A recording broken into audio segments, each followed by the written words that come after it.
Bueno, vamos a meternos de lleno en este análisis.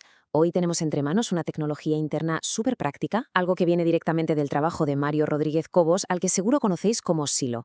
Nos vamos a centrar en su texto sobre cómo operan las tensiones, los climas y ese registro tan buscado de la distensión. Y ojo, no estamos aquí para filosofar ni darle vueltas a teorías abstractas sobre la mente, que va. Vamos a observar una mecánica real, algo totalmente físico y directo que literalmente está operando dentro de nosotros en este preciso momento. Así que el viaje de hoy va desde entender nuestras propias tensiones y climas internos hasta alcanzar esa ansiada distensión. Arrancamos. A ver, entremos en materia. ¿Por qué el sufrimiento persiste, incluso cuando no hay un motivo aparente? Es una locura, pero es algo que vemos todo el rato en la sociedad actual. Fijaos en que, a menudo, vemos a personas que por fuera parecen llevar una vida perfectamente normal, idílica incluso, pero por dentro, ¡buf! Por dentro cargan con un ruido mental ensordecedor y una pesadez increíble. Es como llevar una mochila llena de piedras, una sobrecarga continua que los demás ni huelen, pero que resulta absolutamente devastadora para quien la lleva a cuestas. Y esto nos lleva a nuestra primera sección, el origen del sufrimiento cotidiano. Para entender esta especie de fatiga crónica que llevamos, tenemos que ir a la mismísima raíz del problema y diagnosticar de dónde surge exactamente. El punto de partida aquí es darnos cuenta de que la inmensa mayoría de la gente vive a un estado de tensión profunda. Y lo peor de todo es que ni se enteran. Y no estamos hablando solo de tener las cervicales cargadas después del trabajo. Hablamos de tensiones posturales, emocionales, viscerales, tensiones que están ahí de forma permanente. Toda esta tensión acumulada es la que genera ese ruido mental constante, la dispersión, la fatiga, una irritabilidad a flor de piel y, claro, respuestas en piloto automático. Es una sobrecarga tan bestia que deforma nuestra conciencia. De hecho, y esto es lo más fuerte, llegamos a un punto en el que confundimos toda esa coraza de tensiones con nuestra propia personalidad. Decimos cosas como, es que yo soy así, cuando en realidad no, simplemente estamos sobrecargados. Y aquí, justo aquí, es donde la cosa cambia por completo. Este enfoque rompe con esa típica introspección analítica a la que estamos tan acostumbrados. Olvidaos de preguntar por qué nos pasa esto o qué trauma de la infancia nos está fastidiando. No va por ahí. Aquí el foco está en el registro físico y directo. Se trata de sentir, literalmente, cómo está operando la tensión en el cuerpo y en la mente. Aquí y ahora.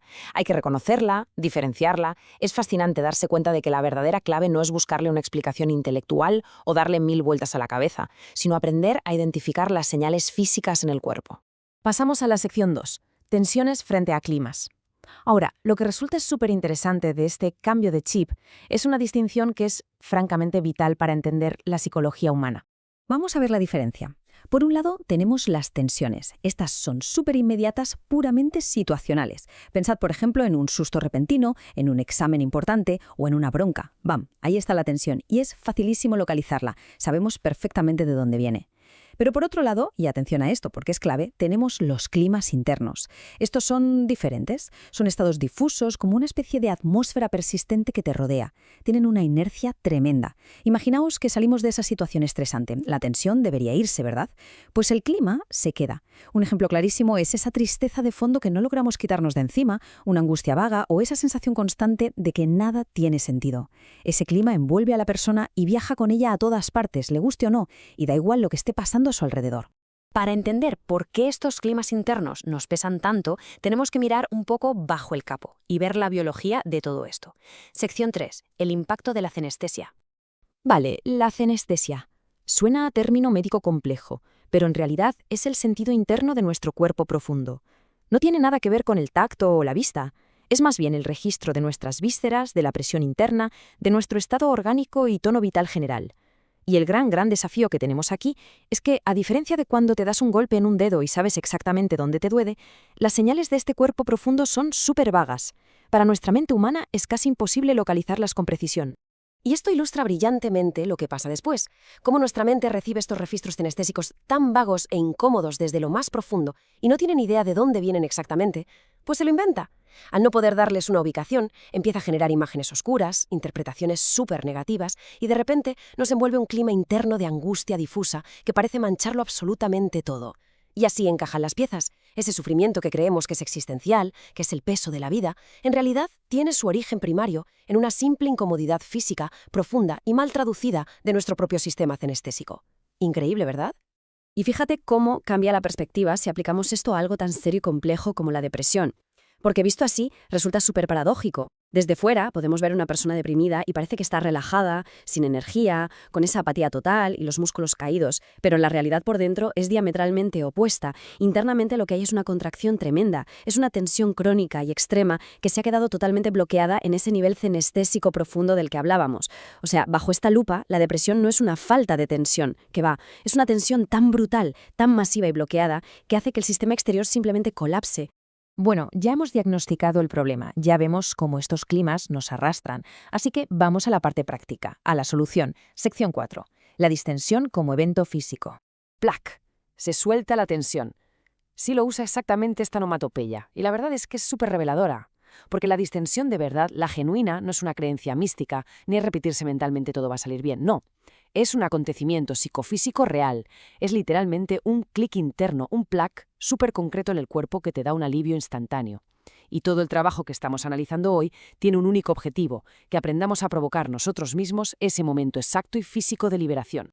Y cuando logras ese clic, os aseguro que el alivio es palpable. Es una caída real y física de la presión interna. De repente, se experimenta como una apertura en el pecho o en el cuerpo en general. ¿Y la mente? La mente se queda en un silencio profundo. Es una reorganización fisiológica total. ¿Y sabéis qué es lo verdaderamente útil de tener este registro tan claro? Pues que, una vez lo identificas, con un poco de práctica puedes repetirlo a voluntad en cualquier situación de la vida diaria. Y aquí viene la pregunta del millón. ¿Cómo invocamos esa distensión en el día a día? Pues vamos a verlo. Sección 5. Mantras para la distensión diaria.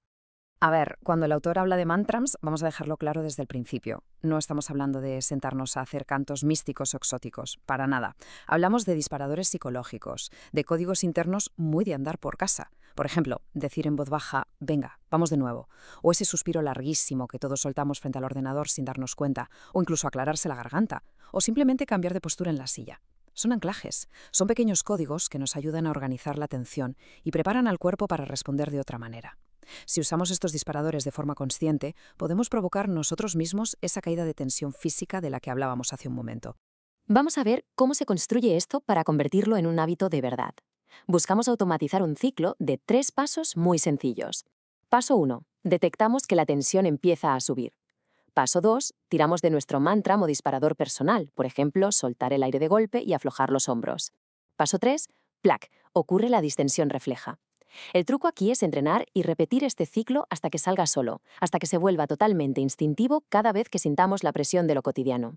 Para ilustrar esto, Silo usa una analogía que me parece brutal. Lo compara con un relé eléctrico. Ya sabéis, en cualquier circuito eléctrico, cuando la carga supera el límite y hay peligro, el relé simplemente salta de forma automática y corta la corriente para que no se queme todo. Pues eso es exactamente lo que queremos conseguir en nuestra propia psique. En lugar de ir acumulando tensión mecánicamente a lo bestia hasta acabar explotando o generando un clima de angustia insoportable, lo que hacemos es instalar una respuesta refleja nueva. Así, cuando la sobrecarga de estrés excesiva, nuestro sistema interno salta, suelta la tensión automáticamente gracias a nuestro disparador y protege todo nuestro circuito. Pero ojo, que esto va mucho más allá. Para captar la verdadera dimensión de todo esto hay que tener clarísimo que no estamos ante un truquito barato de productividad para relajarnos en 5 minutos y poder seguir trabajando como si fuéramos máquinas. Tampoco es conformarnos con adaptarnos al estrés y aguantar mecha, que es lo que propone el conductismo clásico. El objetivo final aquí es la libertad interna con mayúsculas. Pensadlo bien, las tensiones constantes y esos climas oscuros nos fragmentan, dividen al ser humano por dentro. Al aprender a generar esta distensión tan profunda, lo que hacemos es reorganizar todo el sistema y eso nos permite alcanzar un estado de unidad genuina y tener una conciencia muchísimo más lúcida y despierta. Y todo este recorrido nos deja con la gran pregunta que cierra nuestro análisis de hoy: ¿cómo liberar a la conciencia de esta mecanicidad del sufrimiento? Hoy hemos comprobado que la respuesta no está en teorías abstractas y súper enrevesadas, sino en algo tan tangible como observar atentamente nuestra propia cenestesia, en saber diferenciar cuándo tenemos una simple tensión y cuándo nos arrastra un clima, y sobre todo en recuperar el mando a través de ese registro físico, sencillo pero potentísimo que es la distensión. Aprender a dominar esta tecnología interna está literalmente en nuestras manos. Esperamos que este análisis os haya resultado tan revelador de descubrir como lo ha sido para nosotros prepararlo.